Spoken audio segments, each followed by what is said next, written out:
আমারে গরিব বলে তুচ্ছ করলা না, তবে মনে রেখো খোদার কসম বন্ধু, আমি যদি জীবনে কিছু না পাই তবুও আমি বিশ্বাস করি লাকিন্নাহু আল্লাহু রাব্বি, আমার আল্লাহই আমার রব।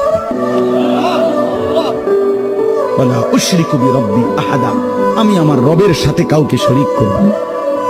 আমি আমার আল্লাহর জায়গায় আর কাউকে, আমি 40 বছর না আমি 70 বছরও যদি কিছু না পাই তবু আমি ডাকবো কাকে? আমি আল্লাহর জায়গায় কাউকে। আমারে গরিব বলে তুচ্ছ করলা না, তবে মনে রেখো খোদার কসম বন্ধু, আমি যদি জীবনে কিছু না পাই তবুও আমি বিশ্বাস করি লাকিন্নাহু আল্লাহু রাব্বি, আমার আল্লাহই আমার রব। ওয়ালা উশরিকু বিরাব্বি আহাদা, আমি আমার রবের সাথে কাউকে শরীক করব না। আমি আমার আল্লাহর জায়গায় আর কাউকে, আমি 40 বছর না আমি 70 বছরও যদি কিছু না পাই